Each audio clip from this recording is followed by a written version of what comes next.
வார்த்தையை இன்றைக்கு நம் மத்தியில் பாஸ்டர் ஐயா அவர்கள் வந்திருக்கிறபடினால அவர்கள் பகிர்ந்து கொள்ளப் போகிறார்கள்.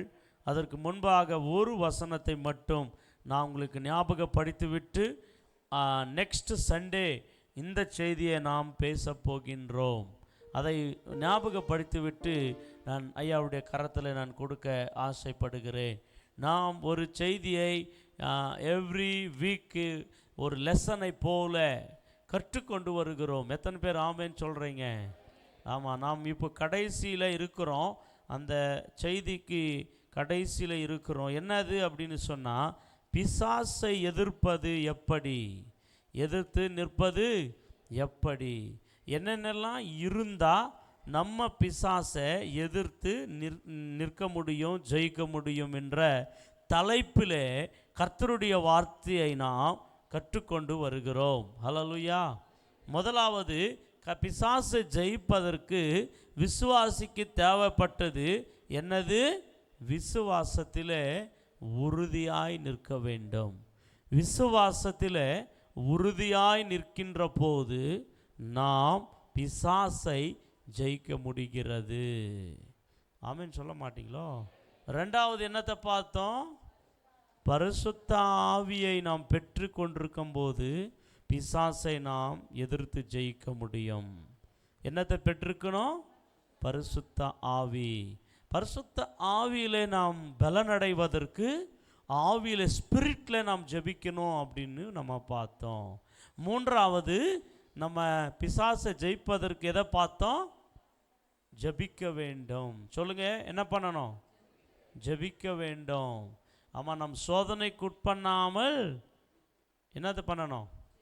ஜெபிக்க வேண்டும். ஹல்லேலூயா சொல்ல மாட்டீங்களோ? ஆமாம், சோதனைக்காரனை ஜெயிக்கணும்னா நம்ம வாழ்க்கையில் என்ன இருக்கணும்? ஜெபம் இருக்கணும். என்ற 3 தலைப்புகளை நாம் கடந்த வாரங்களிலே பார்த்து கொண்டு வந்தோம். ஹல்லேலூயா. இன்றைக்கு ஒரு தலைப்பை உங்களுக்கு சொல்லி விட்டுட்டு அதை செய்தி கொடுக்க போகிறதில்ல, காமிச்சிட்டு அந்த வசனங்களை மட்டும் நம்ம வாசித்துட்டு நம்ம அடுத்த வாரம் இந்த செய்தியை நாம் பார்க்க போகின்றோம். எபேசியருக்கு எழுதின நிருபம் 6ஆம் அதிகாரம் எல்லாம் எடுத்துக்கொண்டு வாசிக்கலாம். பிசாசை ஜெயிப்பதற்கு நமக்கு வேண்டியது ஆர்மர் ஆஃப் காட். ஆமாம், என்னது என்று நாம் தமிழில் அதை பார்க்கலாம். நமக்கு என்ன வேணும் அதை ஒவ்வொன்றாக நாம் வாசிக்கலாம். பிரியமானவர்களே, 13ஆம் வசனம், 6ஆம் அதிகாரம் 13ஆம் வசனத்தை, ஆகையால் தீங்கு நாளிலே அவைகள் நீங்கள் எதிர்க்கவும் சகலத்தையும் செய்து முடித்தவர்களாக நிற்கவும் திராணி உள்ளவர்களாகும்படி தேவனுடைய சர்வாயுத வர்க்கத்தையும் எடுத்துக்கொள்ளுங்கள். ஹல்லேலூயா சொல்ல மாட்டீங்களோ? கைகளை கொண்டு வந்தவங்க கைகளை உயர்த்தி ஹல்லேலூயா சொல்ல மாட்டீங்களோ? ஆமாம், என்னத்தை எடுத்துக்கணும்? சர்வாயுத வர்க்கத்தை எடுத்துக்கொள்ளுங்கள். ஹல்லேலூயா. ஆமாங்க, 4:3 பார்த்தோமா? 4வது என்னத்தை எடுத்துக்கொள்ளணும்? சர்வாயுத வர்க்கத்தை எடுத்துக்கொள்ள வேண்டும். ஆனால் தெலுங்கில் பார்த்தீங்களான்னா தரித்து கொள்ளுங்கள் அப்படின்னு இருக்கும். தரிஞ்சு கொனுடி அப்படின்னு போட்டிருக்கோம்.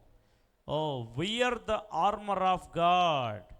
நீங்கள் தரித்து கொள்ள வேண்டும். ஒரு ஷர்ட், ஒரு ஃபேண்ட்டை, ஒரு ஷாரி எப்படி நீங்கள் தரித்து கொள்கிறீங்களோ உங்கள் மேலே, உங்கள் வஸ்திரம், உங்களுடைய சரீரத்து மேலே, அப்படி ஒரு சில ஆவிக்குரிய சர்வாயுத வர்க்கங்களை கர்த்தர் நமக்கு கொடுத்திருக்கிறார்.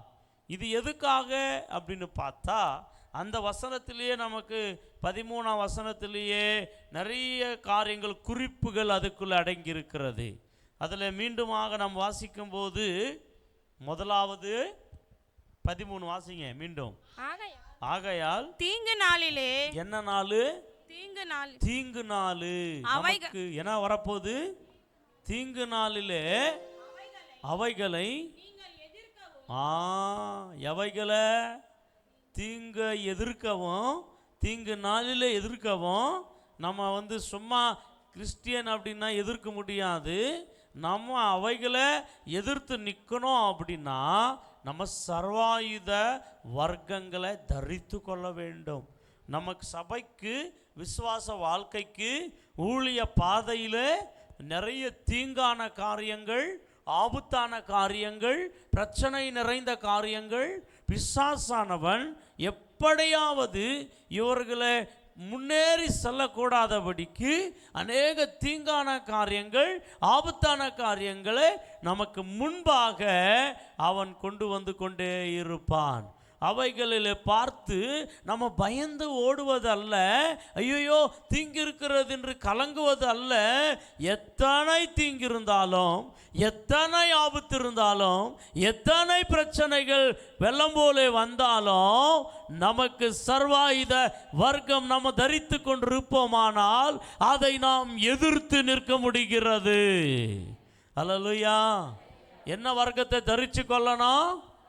கைப்பிடிச்சு பக்கத்தில் சொல்லுங்க, என்ன வர்க்கம்? சர்வாயுத வர்க்கத்தை தரித்து கொள்ள வேண்டும். இது யார் தரித்து கொள்ள வேண்டும்? விசுவாசிகள் எல்லாரும் தரித்து கொள்ள வேண்டும். ஊழியக்காரர்கள் மட்டுமல்ல, விசுவாசிகளாகிய நீங்கள், ஆணானாலும் பெண்ணானாலும் எல்லாரும் இந்த சர்வாயுத வர்க்கத்தை நீங்கள் போட்டுக்கொள்ளும் போது, எடுத்துக்கொள்ளும் போது, பிசாசு உண்டு பண்ணுகிற எல்லாம் எதிர்ப்புகளையும், ஆபத்துகளையும், போராட்டங்களையும், தீமைகளையும் எதிர்த்து நிற்க திராணி உள்ளவர்களாய் மாற்றுகிறது. உங்களுடைய எக்ஸ்பீரியன்ஸ் அல்ல, கிறிஸ்தவம் என்று சொல்லுகிற மதம் அல்ல. இந்த வர்க்கம் இருக்கிறதா உங்க கரத்திலே, அதை தான் கர்த்தர் பார்த்து கொண்டிருக்கிறார். ஹல்லேலூயா. ஆமா, அதை வாசிங்க 13 மீண்டுமாக. ஆகையால் தீங்கு நாளிலே அவைகளை எதிர்க்கவும் சகலத்தையும் செய்து முடித்தவர்களாயும் நிற்கவும் திராணி உள்ளவர்களாகும்படி தேவனுடைய வர்க்கத்தையும் எடுத்துக்கொள்ளுங்கள். ஹல்லேலூயா. 3 காரியங்களை நம்ம பார்க்கின்றோம். நம்பர் 1 எதிர்க்கவும், நம்பர் 2 நிற்கவும், நம்பர் 3 திராணி உள்ளவர்களாகும்படி. திராணி உள்ளவர்களாகும்படி இந்த சர்வாயுத வர்க்கங்களை நீங்கள் எடுத்துக்கொள்ளுங்கள். எத்தனை பேர் ரெடியாக எடுத்துனுக்கிறீங்க? என்னதுன்னு கேட்குறீங்களோ? ஹல்லேலூயா சொல்லுங்க. சர்வாயுத வர்க்கங்கள் எத்தனை பேர் சுமந்து கொண்டிருக்கீங்க? நீங்கள் சொல்ல முடியுமா, சர்வாயுத வர்க்கங்களை நான் எடுத்து நின்று கொண்டிருக்கிறேன் என்றவர்கள் கரங்களை உயர்த்தி ஒரு ஆமென் சொல்லுங்களாம் பார்க்கலாம். நிறைய பேருக்கு தெரில. ஹல்லேலூயா சொல்லுங்க. பக்கத்தில் கேட்டுங்கிறாங்க, என்னது எடுத்துக்க சொல்லிக்கிறார் பாஸ்டர், என்னத்தை எடுத்துக்கலாம்? கோடாலியா, கத்தியா? ஹல்லேலூயா சொல்லுங்க. ஈட்டியா? ஆமாம். என்ன கோலா? எதை எடுத்துக்க சொல்கிறாரு? அதெல்லாம் அது மாம்ச பிரகாரமான ஆயுதங்கள். ஆனால் ஆவிக்குரிய ஆயுதங்களை கர்த்தர் நமக்கு கொடுத்திருக்கிறார். இது மனுஷனை காயப்படுத்துவதற்கு அல்ல, பிசாசை எதிர்த்து நிற்பதற்கு, பிசாசை துரத்துவதற்கு, பிசாசோடு போராடுவதற்கு இந்த சர்வாயுத வர்க்கங்களை ஒவ்வொரு விசுவாசிகள் தரித்து கொள்ள வேண்டும். ஹல்லேலூயா சொல்ல மாட்டீங்களோ? அதில் ஆமாம், இந்த குறிப்புகளை மட்டும் வாசித்து ஐயா கரத்தில் கொடுக்க போகிறேன். 14ஆம் வசனம் தொடங்கி 17ஆம் வசனம் வரைக்குமாக இந்த குறிப்புகள் இருக்கிறது. சர்வாயுத வர்க்கங்கள் என்றால் என்ன, எத்தனை சர்வாயுத வர்க்கங்களை கர்த்தர் நமக்கு கொடுத்திருக்கிறார். நம்பர் 1 வாசிக்கலாமா? முதலாவது சத்தியம். அதான் சர்வாயுத வர்க்கம் என்று சொன்னால். முதலாவது எழுதி கொள்ளுங்கள். முதலாவது சர்வாயுத வர்க்கம் சத்தியம் என்னும் கச்சை. ஆமாம், முதலாவது. ரெண்டாவது, உங்கள் அறையிலே கட்டினவர்களாயும் நீதி என்னும் மார்கவசரம். ரெண்டாவது நீதி என்னும் மார்கவஸ்திரம். ஹல்லேலூயா சொல்லுங்க. முதலாவது சத்தியம் என்னும் கச்சை, ரெண்டாவது நீதி என்னும் மார்கவஸ்திரம் தரித்தவர்களாயும் சமாதானத்தின் சுவிசேஷத்துக்குரிய ஆயத்தம் என்னும் ஆமாம் சமாதான சுவிசேஷம் என்ன பாதரட்சை. மூன்றாவது ஹல்லேலூயா சொல்லுங்க. செருப்பு ஒரே வார்த்தையில் பக்கத்தில் எழுதி கொள்ளுங்க. ஆமாம், மூன்றாவது சர்வாயுத வர்க்கம் நமக்கு ஆமாம் பாதரட்சை பக்கத்தில் எழுதி கொள்ளுங்க. சமாதான சுவிசேஷத்தின் பாதரட்சை நமக்கு இருக்கணும். அது மூன்றாவது சர்வாயுத வர்க்கம். நாலாவது கால்களிலே தொடுந்தவர்களாயும் பொல்லாங்கண்யையும் அக்கினி அஸ்திரங்கள் எல்லாம் அழித்து போடத்தக்கதாக எல்லாவற்றுக்கும் மேலாக நாலாவது என்னது? விசுவாசம் என்ற ஒரு கேடகம். முதலாவது சத்தியம், ரெண்டாவது நீதி, மூன்றாவது சுவிசேஷம் சமாதான சுவிசேஷம், நாலாவது என்னது? விசுவாசம் என்ற கேடகம். கேடகம் அதை பக்கத்தில் நீங்கள் எழுதி கொள்ளணும். அதை நீங்கள் எடுத்துக்கொள்ளணும். 17ஆம் வசனம். ரட்சண்யம் என்னும் ரட்சண்யம் ரட்சிப்பு என்ற தலசீரா. இதுதான் எத்தனாவது? 5வது. ரட்சண்யம் என்னும் தலசீரா. இது தலை ஹெல்மெட். ஆமாம், தலையில் ஹெல்மெட்டு எப்படி இருக்குதோ அந்த மாதிரி ஆவிக்குரிய ஒரு ஹெல்மெட்டை ஆண்டவர் சொல்கிறார். தேவ வசனமாகிய ஆவியின் பட்டயத்தை எடுத்துக்கொள்ளுங்கள். இது 6வது ஆவியின் பட்டயமாகிய வசனம். அல்லேலூயா சொல்லுங்க. சொல்லுங்க. இப்போ இந்த குறிப்புகளை எத்தனை குறிப்புகள், எத்தனை சர்வாங்க வர்க்கங்கள் இருக்கிறது? நம்பர் 1 சத்தியம் என்னும் கச்சை. நம்பர் 2 நீதி என்னும் மார்க்க வஸ்திரம். நம்பர் 3 சமாதானத்தினுடைய பாதரட்சை. நம்பர் 4 விசுவாசம் என்னும் கேடகம். நம்பர் 5 ரட்சணம் என்னும் தலசீரா. நம்பர் 6 ஆவியின் பட்டயமாகிய தேவனுடைய வசனம். ஆமென் சொல்ல மாட்டீங்களோ? ஹல்லேலூயா. இதுதான் சர்வாயுத வர்க்கங்கள். ஆனால் 18ஆம் வசனத்தில் பார்க்கின்ற போது எந்த சமயத்திலும் சகலவிதமான வேண்டுதலோடும் விண்ணப்பத்தோடும் ஜபம் பண்ணி. அல்லேலூயா சொல்ல மாட்டீங்களா? எதில் ஜபம் பண்ணி? ஆமாம், கடந்த வாரத்தில் பார்த்தோம் இல்லையா? இன்ஸ்பிரிட்டில் ஜபம் பண்ணுறத. ஆமாம், அது 7வது. ஹல்லேலூயா சொல்லுங்க. ஆவியில் ஜபம் இருக்கணும். ஆமென். அண்டர்ஸ்டாண்டிங் ப்ரேயர் என்று சொன்னால் நம்ம பாஷையில் ஜபம் பண்ணுறது, பக்கத்தில் இருக்கிறவனுக்கு புரிய வைக்கிறது, அதுதான் அண்டர்ஸ்டாண்டிங் ப்ரேயர். அதில் என்ன சொல்கிற? ஊக்கமாக ஜபிக்கிற ஜபம்.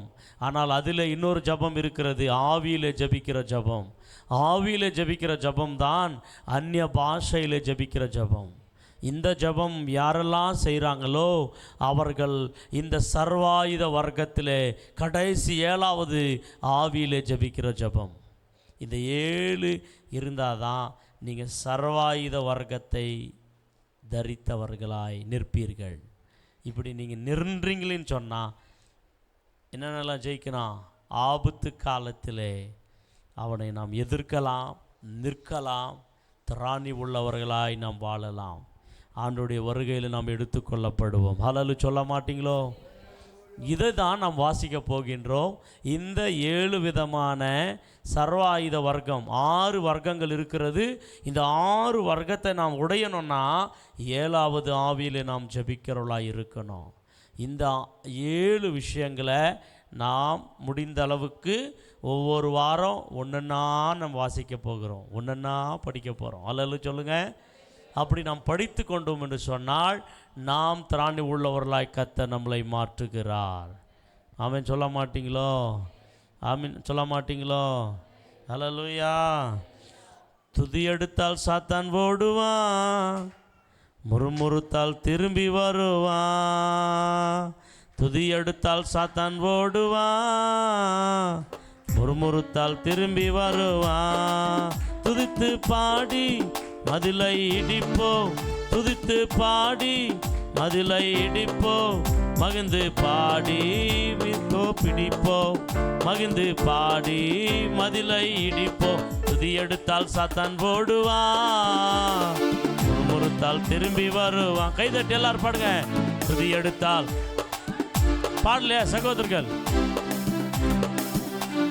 துதி எடுத்தால் பாடுங்க. வாயவே திறக்க மாட்டீங்க. துதி எடுத்தால் துதி எடுங்க.